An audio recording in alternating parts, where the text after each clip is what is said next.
My name is Alec Maturpi, and welcome to the Mavzone as we preview the 2012 women's volleyball season with a very special guest today, the head coach of the Lady Mavs, Jake Beiter. Jake, how you doing today? Doing well, thanks. How are you? I'm doing all right. Thanks for asking. And thanks for coming to the show today. Not a problem. My pleasure. What a successful season you guys had last year. You guys finished 13-15 overall, 7-2 in the AMCC, which seems a little bit more important than overall. But unfortunately, you couldn't win the overall title. Have you made any changes to the team this year to try to get over that hump? Yeah, this year I'm calling it the 1-2-3 punch, and some of the major changes that we had as a team. The one part is we hired a brand new assistant coach. I was gonna say. And I'm stepping down. Yeah. No, we hired an assistant coach, Stephanie Jansma, who is a former player at UNC. She was a 4-year starter, 2-time all-conference player, and she's going to bring a lot of great experience as far as coaching goes to the girls and to the gym.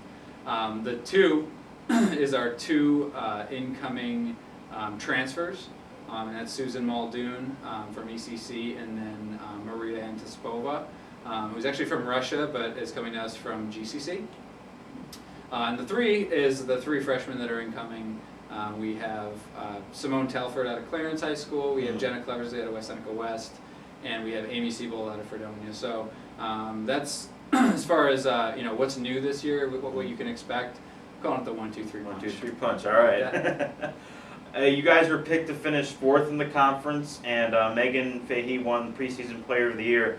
Do you put much value in preseason picks, or is it pretty much just go forward from there? I don't put.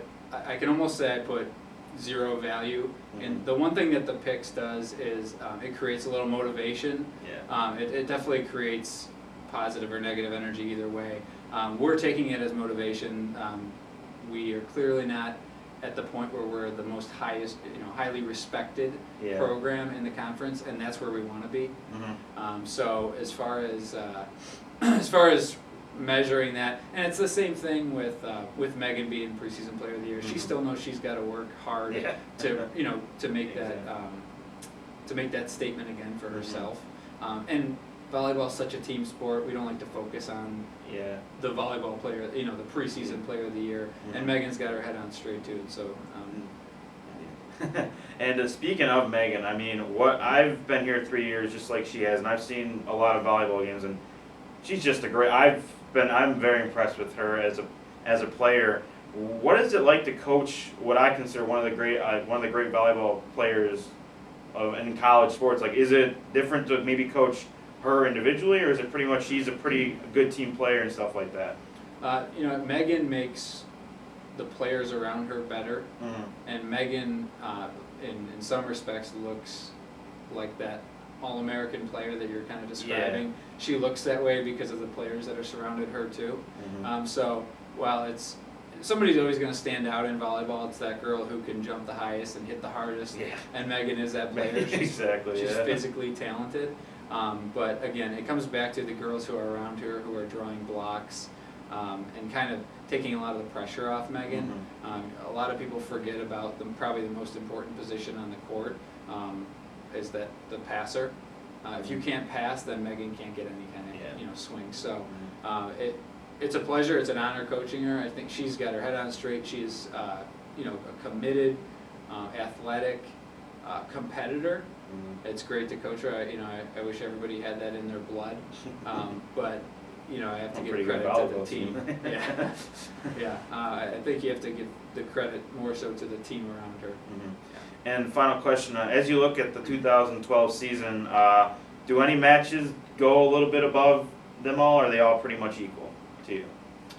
Describe that. Pretty much like, say you have an AMCC match, and then you have another AMCC match. Is there any difference between the two, or are they all just as important as the other ones? You know what? We sat down last week in the first week of season. We established goals as far as what we want to do in the AMCC and what we want to do non-conference. So I'll kind of leave the goals to the team, and I won't share all of those. But I can say that as a team, we all feel that we are going to be competitive in the NCAA tournament this year. meaning that our goal is to win the AMCC, and I think I can honestly say that this year it's most realistic. This is my 5th year now, and this year it's the most realistic that we win the conference and go on to compete, not just to play in that first round game, but it's to go and compete and challenge teams for an NCAA title. Well, thank you for joining us today, and thank you, the fans, for watching. Be sure to check out the YouTube page for more highlights and videos all year long. I'm Alvin Turkey. Thanks for watching.